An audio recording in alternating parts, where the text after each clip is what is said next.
Bom, gente, nós estamos então, nosso tempo aqui complicou um pouquinho, né? Atrasou. Nós estamos aqui nesses 6 primeiros versículos. Então, para os irmãos lembrarem rapidinho, para nós ganharmos tempo, nós temos dito que Hebreus 13, de 1 a 6, fala sobre 3 temas que são ligados à vida sob a nova aliança.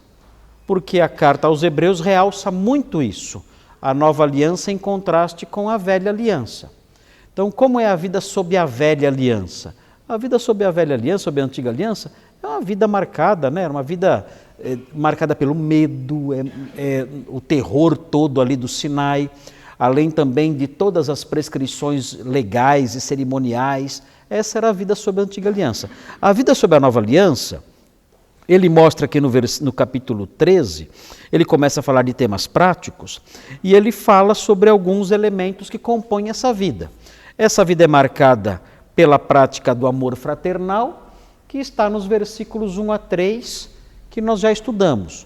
O amor fraternal, o ensino sobre o amor fraternal, está consubstanciado nesses 3 primeiros versículos, que fala sobre o amor fraternal em si, a hospitalidade, o lembrar-se dos encarcerados, dos que sofrem maus tratos, tudo isso ligado ao amor fraternal. Nós também dissemos sobre o item 2, que é a honra devida ao matrimônio, que é o outro fator que está ligado à vida sob a nova aliança. Então, a vida sob a nova aliança é uma vida em que a pessoa debaixo dessa aliança, ela dignifica, ela valoriza, né, digno de honra, ela valoriza, ela considera precioso o matrimônio. Então aqui a gente vê, eu mencionei isso na semana passada, né?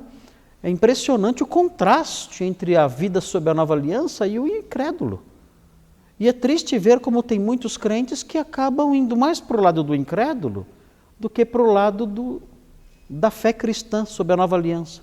Você vê casamentos em que, meu Deus, o casal não reflete em nada, nenhum tipo de diferença. Vivem em pé de guerra, né? não tem respeito mútuo. E aqui o texto mostra que o matrimônio deve ser valorizado, e uma das possibilidades ali, quando fala entre todos, uma das possibilidades é sobre todos os aspectos, né? Que ele seja valorizado em cada uma das suas dimensões. Então, muito importante isso, e aprendemos isso na semana passada.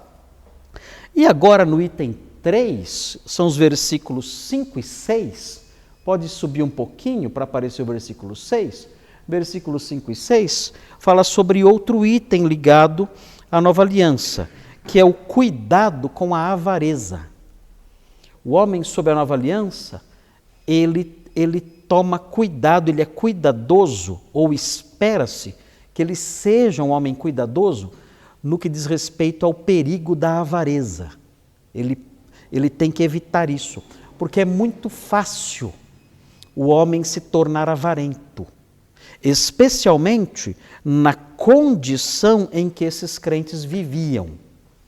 Vocês sabem, de acordo com o capítulo 10, versículo 34, nós sabemos, o 10:34 mostra isso, e nós já lemos esse versículo várias vezes aqui. O 10:34 fala que no começo da jornada cristã, os leitores de Hebreus, os leitores originais de Hebreus, eles tiveram que enfrentar a expoliação dos seus bens. Ou seja, durante as perseguições, alguns foram encarcerados, outros foram maltratados, expostos à vergonha pública, à humilhação pública, e outros sofreram a perda das suas propriedades, dos seus bens materiais. Então, dentro de uma perseguição dessa natureza, que envolve perdas econômicas, podia acontecer dos crentes se apegarem ao que restou. Olha, eu perdi a minha casa, eu perdi o meu campo, eu perdi os bens que eu tinha por causa da perseguição. Agora eu consegui recuperar algumas coisas, eu vou me apegar a isso. Vou me apegar ao máximo a isso porque Eu já perdi uma vez, não quero perder de novo. E tornar-se então com mais facilidade um crente avarento. Então era um perigo real para aqueles cristãos. Pode haver um pobre avarento?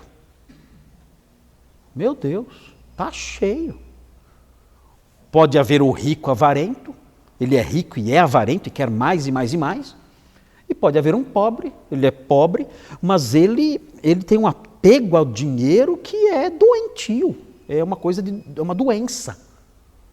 Tamanho o desejo dele ter mais e mais e mais, ele se torna servo disso tudo.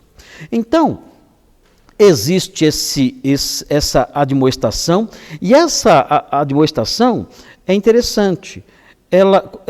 A tradução aqui, né, no versículo 5, seja a vossa vida sem avareza. Tudo isso que está aí, essa frase, seja a vossa vida sem avareza, são só duas palavras na língua grega. A língua grega é muito econômica. É impressionante como é uma língua econômica. Ela usa poucas palavras para transmitir uma ideia maior. Para transmitir a ideia no português, nós precisamos de 1, 2, 3, 4, 5 palavras, mais o artigo a ali, né? Precisamos disso tudo para transmitir a ideia. Na língua grega, são só duas palavras e um artigo. 2 palavras e um artigo. É a palavra afilargyros e rotropos. Afilargyros rotropos. É isso. Significa literalmente, sem avareza. Afilargyros é sem avareza. Tem o alfa privativo, né? Afilargyros. Sem avareza, e aí vem rotropos, o modo de vida. Ponto, acabou. Sem avareza, o modo de vida. Aí como é que você traduz isso para o português? Sem avareza, o modo de vida, como é que você traduz? Você traduz assim, ó. Seja a vossa vida sem avareza. Você tem que dar uma ajeitada, né? Senão fica feio, né? Sem avareza, o modo de vida. Dá a impressão que é o mestre Yoda falando, né? Sem avareza, o modo de vida. Você tem que ajeitar. Então, é interessante porque fala, olha, a vida de vocês tem a ausência de avareza, o sentido aqui é, a ausência de avareza tem que ser um modo de vida. A palavra tropos significa modo de vida. O meu jeito de viver tem que ser um jeito de viver que demonstra que eu não sou avarento. Esse é o sentido dessa frase aqui. Seja a vossa vida sem avareza. A explicação disso, o que isso significa, aparece na frase seguinte. Olha lá. Olha o que diz.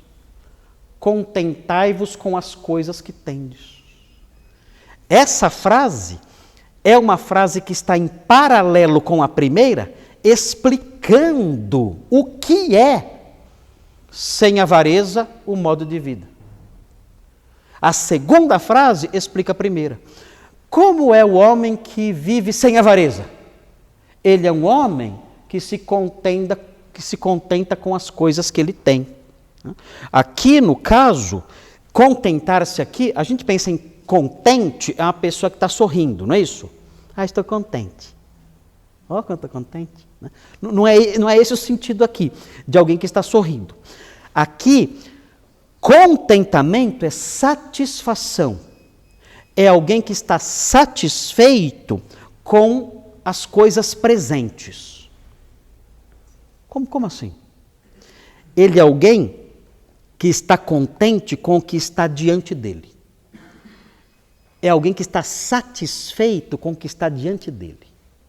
O homem que vive satisfeito com o que está diante dele é o homem que vive um modo de vida sem avareza. Então a segunda cláusula explica a primeira. Então eu pergunto, como é o modo de vida da pessoa sem avareza? O modo de vida da pessoa sem avareza é assim. A pessoa, ela olha para o que ela tem, ela olha para o que está disponível e diante dela, e ela se dá por satisfeita. Esse é o homem que tem um modo de vida sem avareza. E o contrário, então, o que é?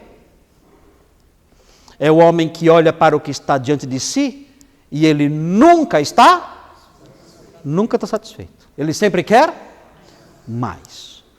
Ele acabou de comprar uma mansão, ele pensa assim, mas se eu tivesse mais umas 2 ia ser bom, porque aí alugava essa aqui, fazia...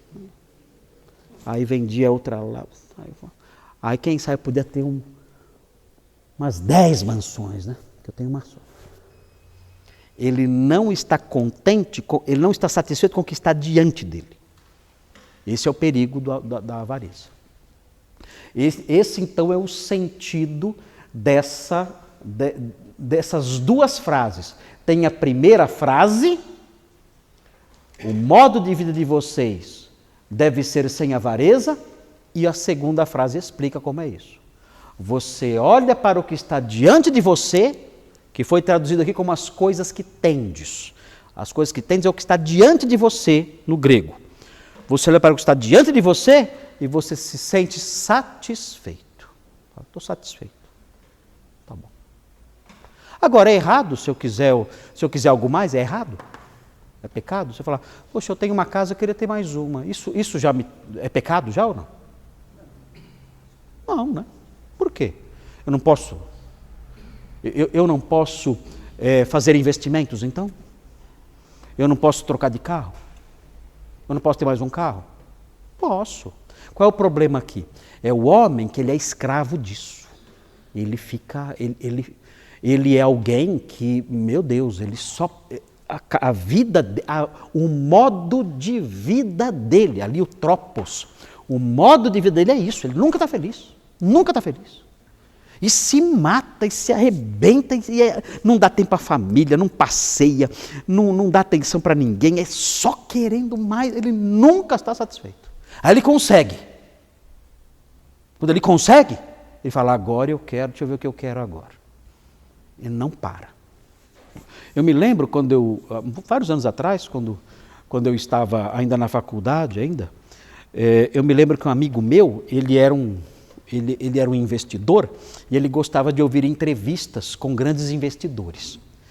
E ele ouviu uma entrevista com um investidor que era muito bem sucedido. Ele não parava de crescer. E então o repórter perguntou para ele assim, qual é o limite? Até onde você vai? Qual é o ponto que para você é suficiente? Ele falou assim, olha, para mim, o ponto é sempre um pouquinho mais. Esse é o ponto. O ponto para mim é esse. Sempre um pouco mais. Eu chego aqui, o meu próximo ponto é um pouco mais. Eu cheguei nesse um pouco mais, meu próximo ponto é um pouco mais. Eu não paro. Esse homem é avarento. O modo de vida dele é assim, ele nunca está satisfeito com o que está diante dele, nunca. Então, é uma pessoa que não tem equilíbrio, né? Não tem equilíbrio. Oi? O jovem rico? O jovem rico, parece que, o problema dele foi esse, né? Um apego muito grande às riquezas. Ele colocava as riquezas acima de qualquer coisa. E Jesus sabia disso. Ninguém para ir para o céu tem que abandonar todos os bens. Mas Jesus testou aquele jovem. Falou assim, então tá bom, você obedece tudo, você é o homem perfeito. Você obedece todos os mandamentos. Então você é perfeito. Vamos ver se você é perfeito mesmo. Vende tudo que você tem, dá aos pobres e me segue. Ele se entristeceu e Jesus mostrou que, na verdade, ele era um homem avarento. Acima de tudo estavam os bens. Bom, muito bem. Vamos então ver aqui alguns textos que eu elenquei que falam sobre a avareza e como ela é perigosa. O autor de Hebreus, então, nos dá esse alerta, ele ensina isso para nós. O contexto da passagem mostra que aqueles cristãos poderiam desenvolver esse pecado, e A Bíblia, então, junto com esse versículo, tem outros que mostram por que esse conselho é necessário. Então vejam, por exemplo, Lucas 16, 13. Isaac, por favor, veja aí Lucas 16, 13. Veja o que diz aí. Abra lá para a gente ler aqui. Olha só o perigo disso. Lucas 16, 13. Ninguém pode servir a dois senhores. Olha lá.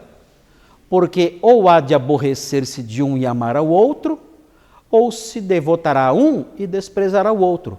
Não podeis servir a Deus e às riquezas. Olha aí. Por que vocês acham que não dá para servir a Deus e às riquezas? Por quê? O texto, o versículo no começo já explica, né?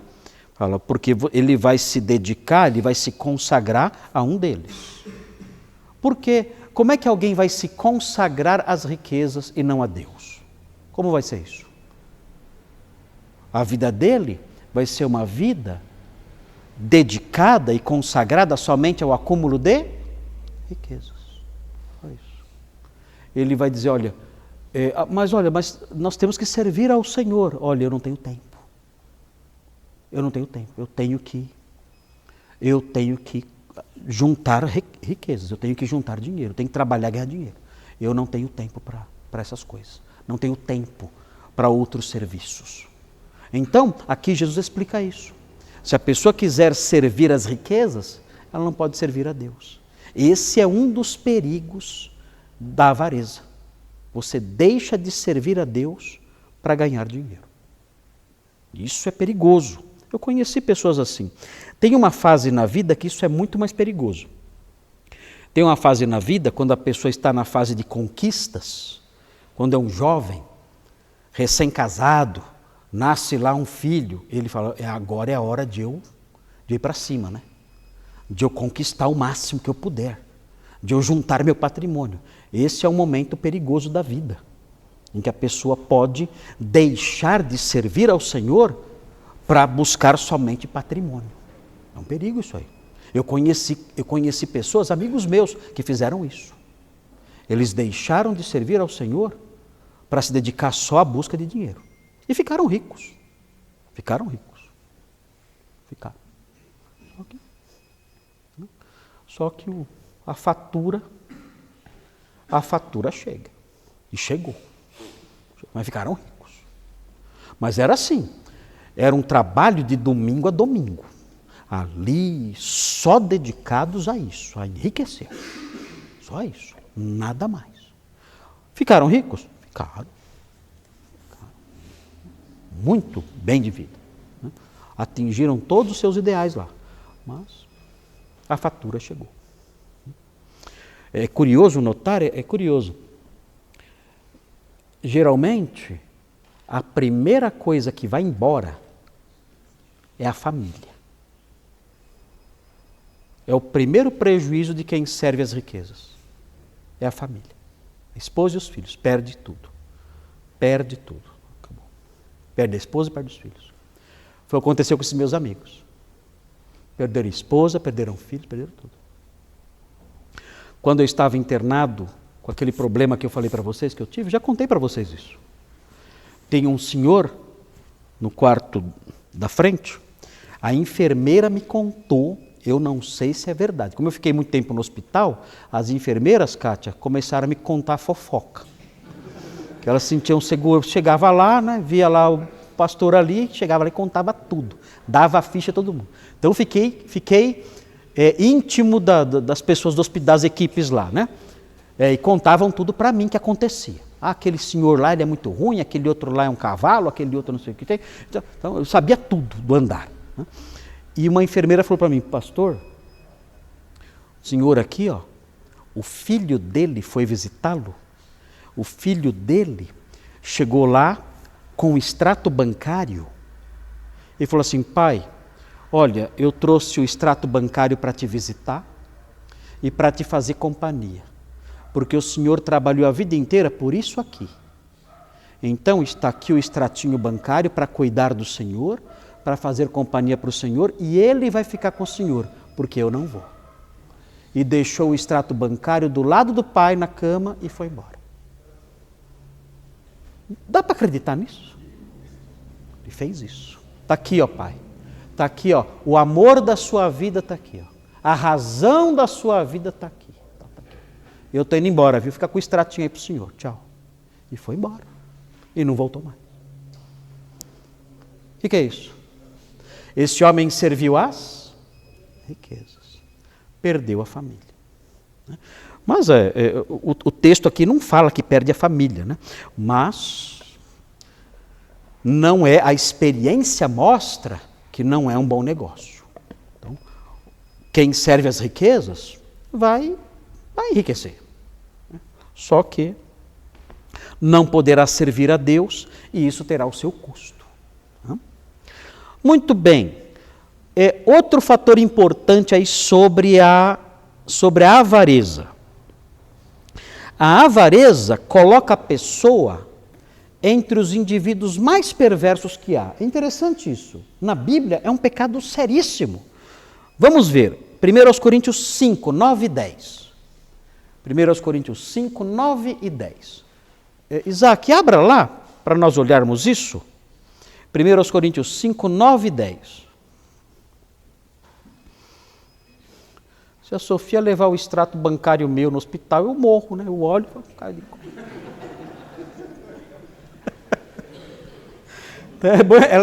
Ela vai ter que esconder o extrato bancário. Ó, não mostra o extrato bancário para ele.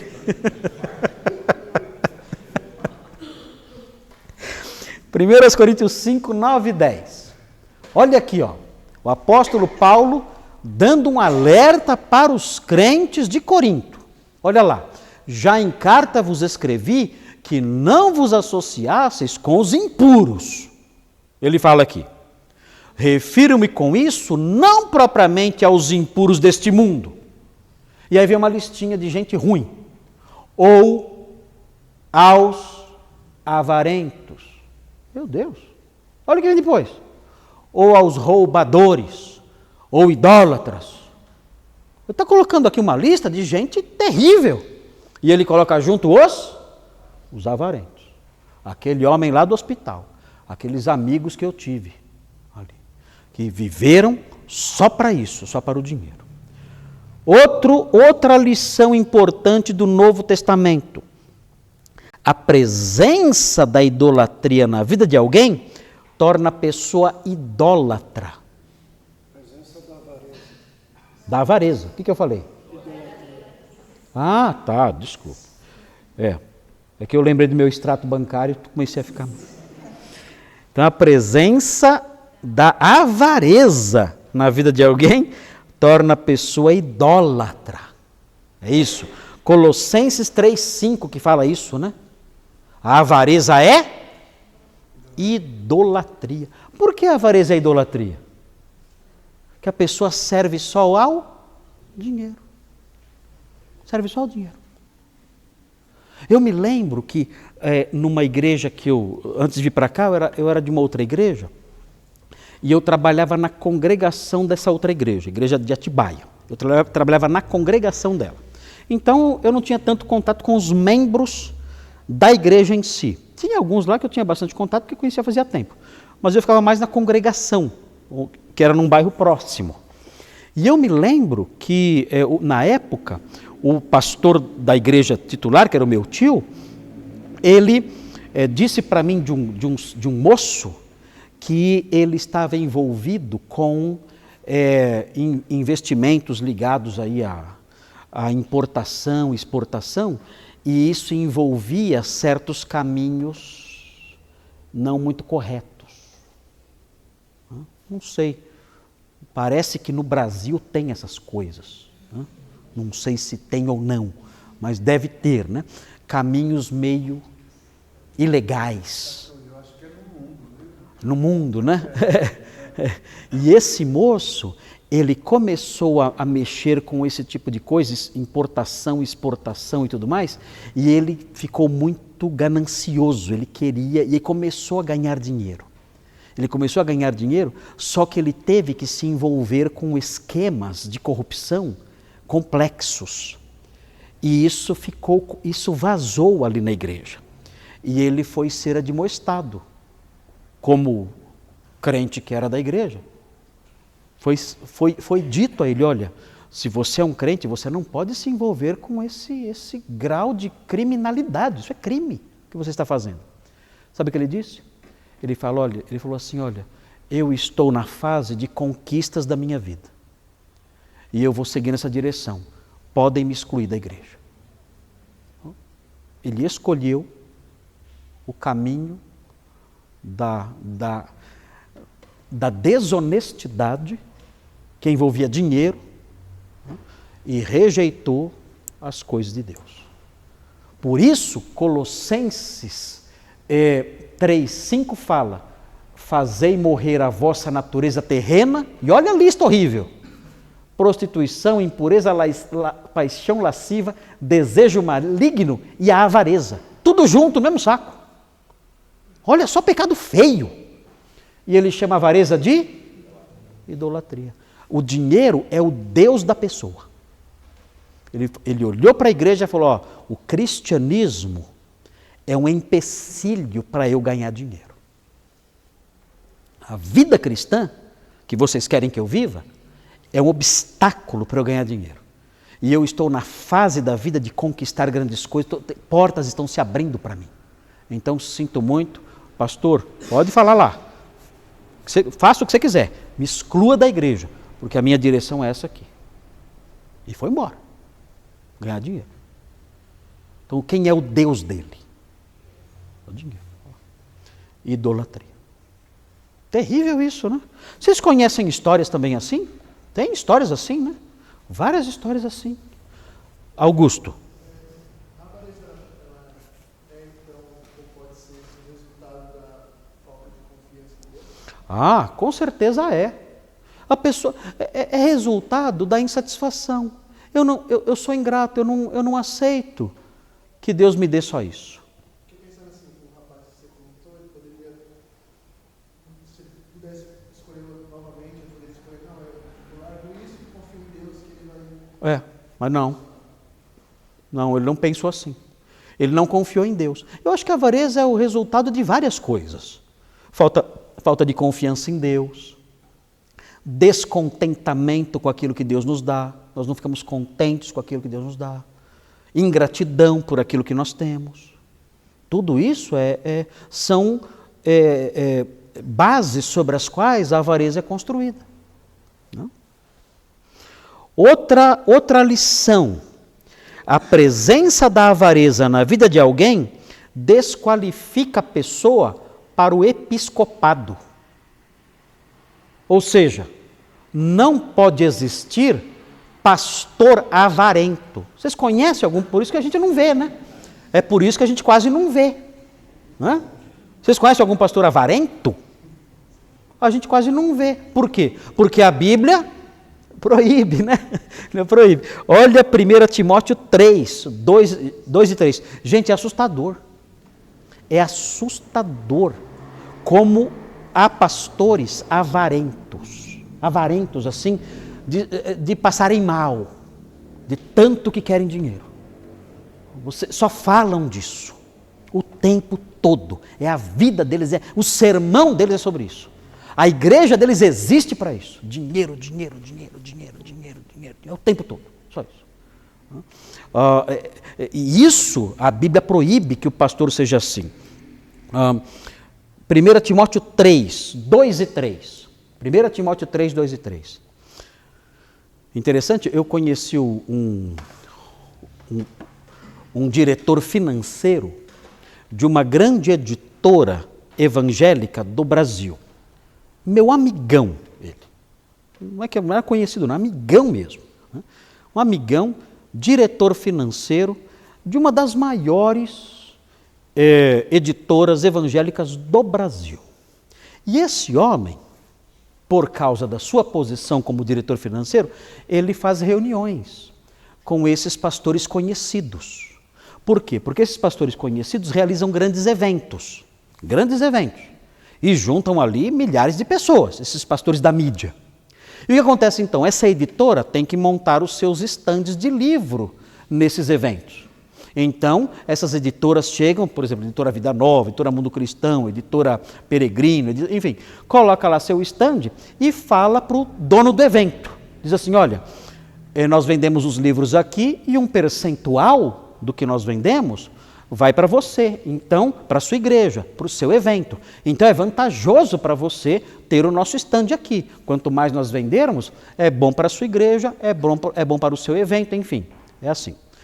Irmãos, ele falou para mim que entre esses pastores famosos aí, tem um, que eu não vou falar o nome, porque está filmando, senão eu falava.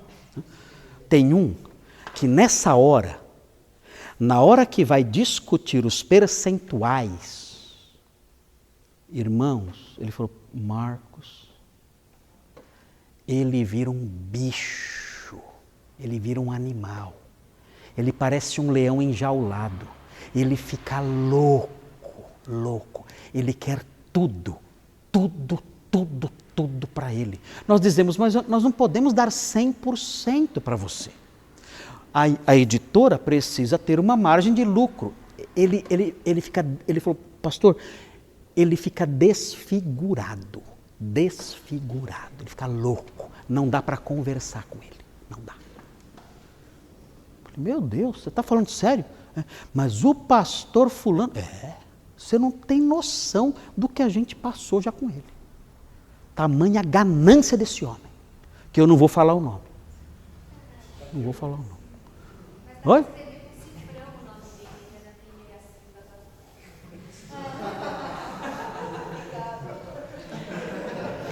Vira essa câmera para lá que eu vou fazer um...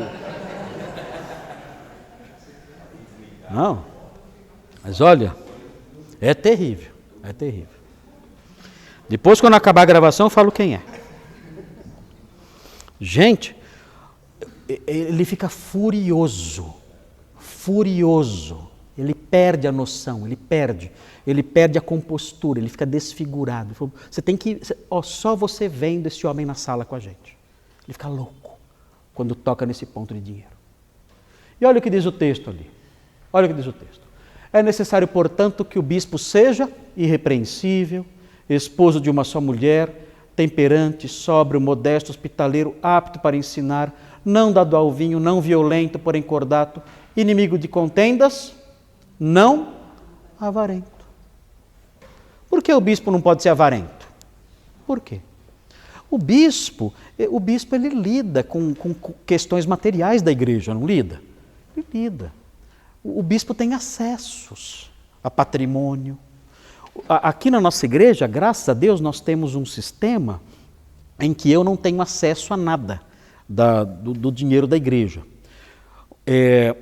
Porque o tesoureiro cuida de tudo e tem uma equipe que cuida de tudo. Mas, eu como presidente da igreja, a conta corrente da igreja está no meu nome. Eu estou como responsável pela conta corrente da igreja. Está lá, eu e o tesoureiro. E isso porque o estatuto diz que eu sou presidente da igreja. Se eu sou presidente, eu tenho que assinar lá. A conta está lá, a conta corrente da igreja tem lá o meu nome e do tesoureiro da igreja. Eu não posso, fazer nada sozinho, né? Sempre com ele. Mas já pensou se eu e o Altair resolvemos dar um golpe? Pensou se eu sou um homem avarento e me torno alguém que ama o dinheiro mais do que a Deus? Eu e o Altair? Não. Posso entrar num conluio com ele e falar, rapaz, está tudo na nossa mão. Está tudo na nossa mão. Eu e você. Vamos armar um esquema aí. Armar um esquema, nós dois aí. Nós não somos do PT, mas a gente pode ter um.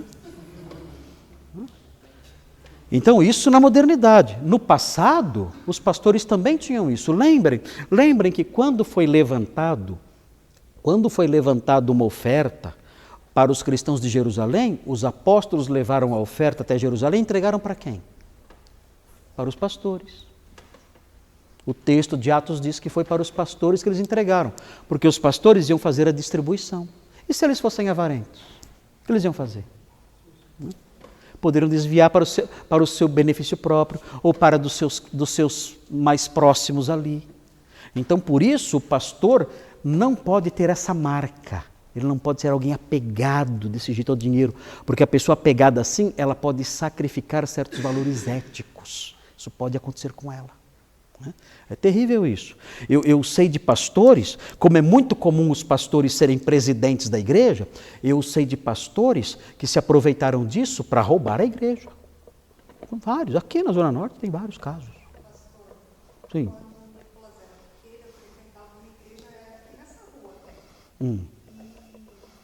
Frequentei lá acho que uns 3 anos.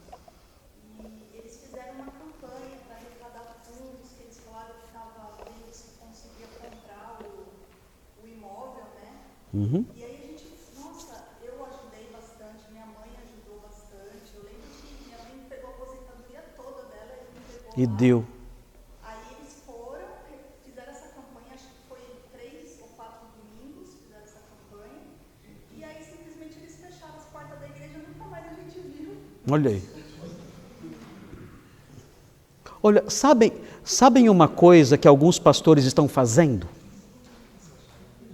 Fizeram aqui na Zona Norte, numa igreja aqui perto, graças a Deus conseguiram interferir a tempo e tentaram fazer numa outra igreja no Nordeste e geralmente tem feito por aí. É assim, o pastor é o presidente da igreja, está lá no estatuto. Então quem assina escritura, quem assina recibos, tudo pastor. Tudo pastor. Mas ele assina essas coisas com a aprovação da Assembleia, com o grupo de membros. O que ele faz então? Ele começa a fazer um mau pastorado e as pessoas começam a ir embora. Ele fica feliz com isso. Está todo mundo indo embora. A igreja tinha 200 membros. Começa a cair 100, 50, 30, 20, 15, opa. E tem lá o prédio. Quanto vale esse prédio aqui? Quanto vale esse prédio, vocês acham? Uns 10 milhões? Uns 10 milhões.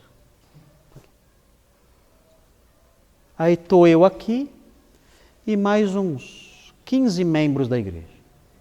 Aí eu falei, irmãos, olha, a igreja está mal, o mundo é terrível, o diabo leva as pessoas embora, o pessoal abandonou a fé, olha aqui. Irmãos, vamos fazer o seguinte, vamos vender essa propriedade e nós repartimos os recursos aqui, vamos começar um trabalho em outro lugar. Tá? Cada um fica com 100 mil reais mais ou menos, enfim. Vende a propriedade, pega todo o dinheiro, né, e acabou a igreja. Dá para acreditar nisso? Então você vê a igreja indo mal, ele está feliz, ele quer acabar com a igreja mesmo, para ele liquidar o patrimônio. O objetivo é esse. Ele quer que as pessoas vão embora mesmo, ele trabalha para as pessoas irem embora, porque ele quer liquidar o patrimônio.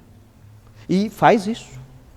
E aquele patrimônio enorme, que é da igreja, é de uma pessoa jurídica chamada Igreja Batista tal. Aquilo fica sem dono ali. Então ele vende e pega tudo para ele. Gente, é terrível isso. Por isso, o bispo não pode ser avarento, porque ele pode sacrificar valores éticos. Então não pode ser assim. Outra lição importante aqui.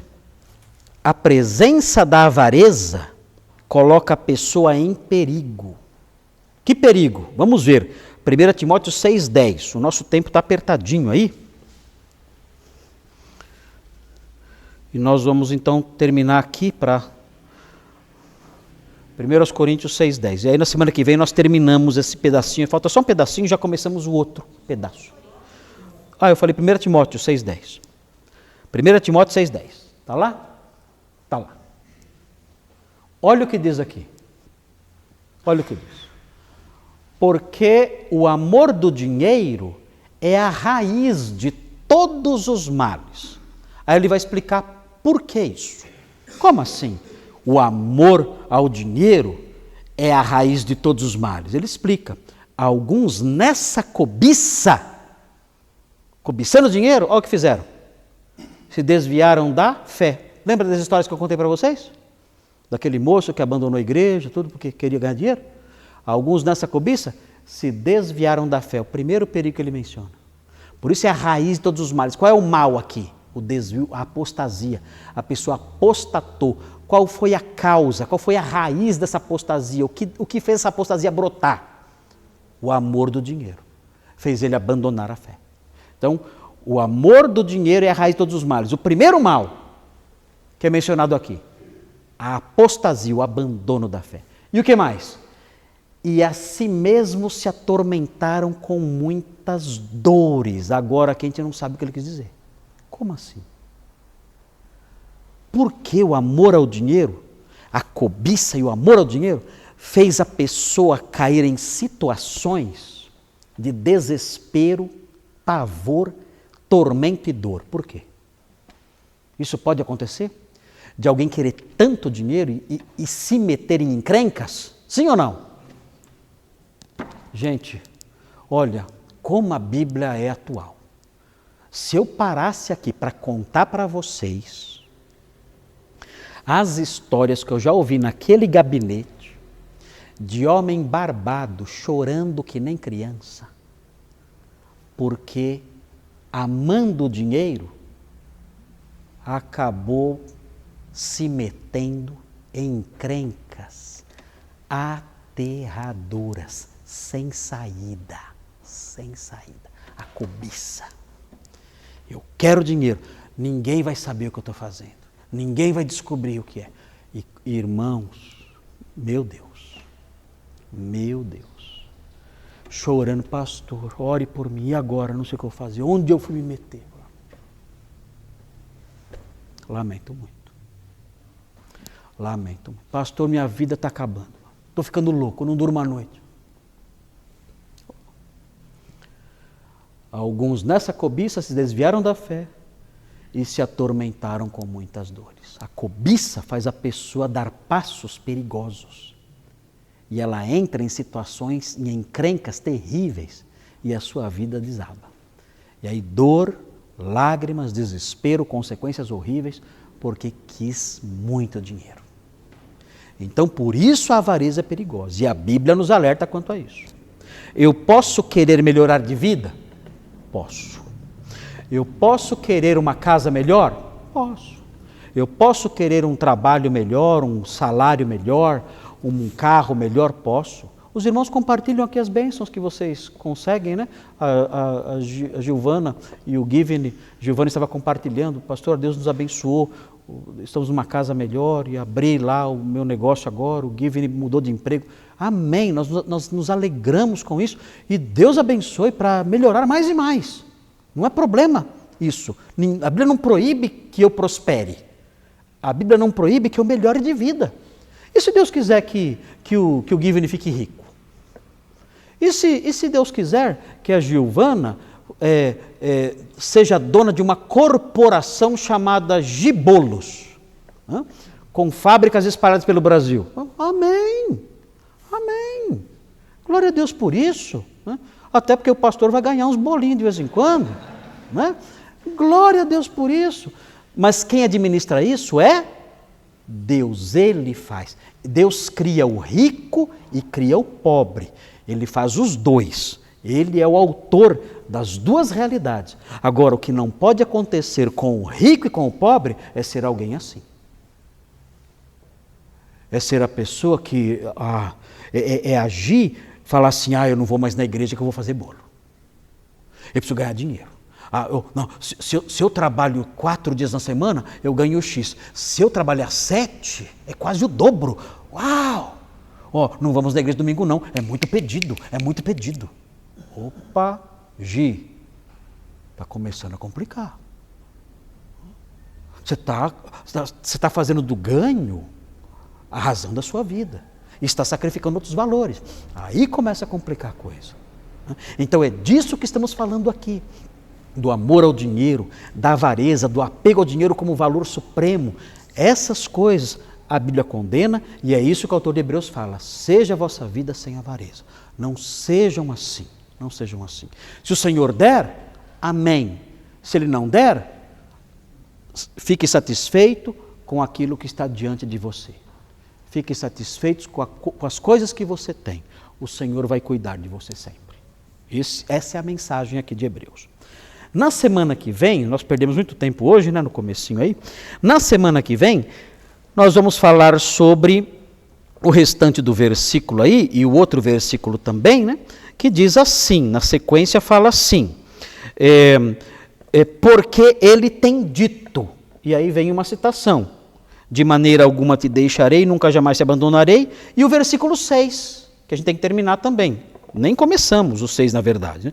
Assim afirmemos confiantemente, o Senhor é o meu auxílio, não temerei, que me poderá fazer o homem. Aí nós terminamos o versículo 6 aqui, acaba, e talvez dê para começar o 7, porque o que tem agora aqui é bem simplesinho de tratar. Ok? A gente termina na semana que vem então. Muito bem, vamos orar então a Deus pedindo o quê? Livra-nos da avareza, né? Livra-nos da avareza. E dizer ao Senhor, Senhor, se o Senhor me der bens, que eu seja grato, feliz e que eu honre o Senhor com os meus bens. Se o Senhor não me der, que eu também aprenda a viver contente em qualquer situação. Mas de um jeito ou de outro, tendo bens ou não, livra-me de um coração avarento, que tem o dinheiro como Deus e o centro da vida. Porque o resultado disso é apostasia e dor. Esse é o resultado disso. Vamos orar pedindo isso a Deus. Senhor, obrigado porque tudo que temos de material vem das suas mãos, tudo. E o Senhor faz o rico e faz o pobre. E nós queremos reconhecer aqui que o Senhor nos dá essas coisas, ou também que o Senhor muitas vezes não nos dá, porque o Senhor é sábio na administração de tudo, de todo o universo. Nós agradecemos então pelo que temos e pelo que não temos. E louvamos ao Senhor porque o Senhor tem feito muitos de nós prosperar e melhorar de vida. E muitos de nós o Senhor não tem feito isso. E o Senhor age conforme a sua vontade e reconhecemos isso. Mas num ou noutro caso, nós pedimos que sempre o Senhor livre todos da avareza, da sede pelo dinheiro, do desejo ardente que coloca o dinheiro em primeiro lugar, daquela disposição que sacrifica tudo, até a fé, até o serviço do Senhor, para ter mais e mais e mais e mais. A sua palavra mostra que pessoas assim podem apostatar da fé e se atormentar com muitas dores. Ó Deus, tem misericórdia de nós, que esses alertas fiquem gravados no nosso coração. Que o Senhor ajude cada um de nós, livrando-nos de um perigo tão grande, e que o Senhor nos dê a medida certa do modo como devemos nos relacionar com as coisas materiais que estão à nossa disposição. Pedimos essas bênçãos, pedimos que o Senhor abençoe a nossa volta para casa, que o Senhor nos proteja e que em tudo honremos o seu nome. Em nome de Jesus pedimos. Amém.